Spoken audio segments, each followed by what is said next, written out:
Hi, I'm Dr. K. Do you get so frustrated with not being able to stick to diets? Do you feel like you don't have enough willpower? And are you trapped by your cravings? If so, you're going to find this video potentially game-changing because you're going to understand the mistake you're making that makes losing weight such a struggle and how to stop the struggle. Now, as you may or may not know, I run a clinic where I only see women over 40 and I help them to lose weight not with dieting, but by changing their habits so that they eat less naturally and effortlessly. And if you like what you hear in this video, you can check out my free training where I explain more about how that works. You can see the link in the description below. So when it comes to someone being overweight, it comes down to 4 things with their eating. And you'll know 3 of these things, but you won't have thought of the 4th thing, which is the big one. The first 3 things that impact your weight are what you eat, when you eat, and how much you eat.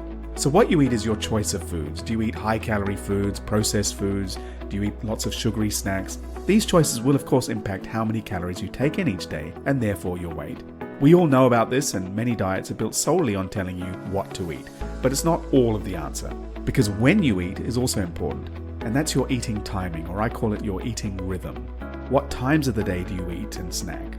Just like some people are early birds and others are night owls, we all have an optimum eating rhythm that suits us. And part of what I do with clients is to figure this out, because this alone can cause people to eat a lot less. And when you find your perfect eating rhythm, it really can feel effortless. And third is how much you eat, and this is about portion sizes. If you have large portion sizes, and they can creep up over time, you're going to eat more calories and gain more weight. So part of what you need to do is to train your brain to eat less. And you'll be surprised how easy it is to do this, and it really can also feel quite effortless because how much you eat is very much a habit. So I've mentioned these 3 things, but what's the 4th factor about eating that keeps people overweight? And I think the 4th one is probably the most important. And the 4th one is what you avoid eating. Many diets are defined solely by what you're not allowed to eat. And many people have their own list of foods that they ban themselves from eating when they're trying to lose weight. But you might say, surely that's a good thing. If I ban myself from eating chocolate or ice cream or pizza, won't that help me lose weight? In a word, no.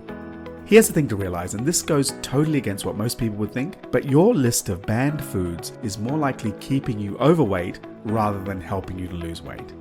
What, you ask? How is that possible? So let's say you decide you're not allowed to eat chocolate anymore. That's not the end of it. That's the beginning, because as soon as you decide you're not going to eat something, you actually begin a lifelong struggle with that food. If I told you not to scratch your nose, what do you want to do? You want to scratch it. And the more I keep saying, don't scratch your nose, don't scratch your nose, don't scratch your nose, the more you want to do it, the more I want to do it. Same with food. As soon as you're not allowed to eat chocolate, you want it more. It suddenly becomes a big deal. You think about it more. If you get anywhere near it, you feel drawn to it. You actually end up intensifying your desire for it. And I can say this because time and again with clients, I've seen the opposite. When we change their mindset around forbidden foods, and they genuinely give themselves permission to eat chocolate, the obsessiveness, the intense cravings, the irresistibility, it all lifts. Yes, it's still a food that they may enjoy, but they don't feel that same addictiveness around it. Don't make food a bigger problem than it needs to be by making it forbidden. Don't have a list of banned foods. Don't define your eating by what you have to avoid eating, because what you have to avoid becomes what you can't resist. You can lose weight without deprivation, and it's easier and more effortless than you can imagine. So next I suggest you check out this video on how to lose weight without starving yourself, where I talk a lot more about how to do this. So I'll see you in the next video.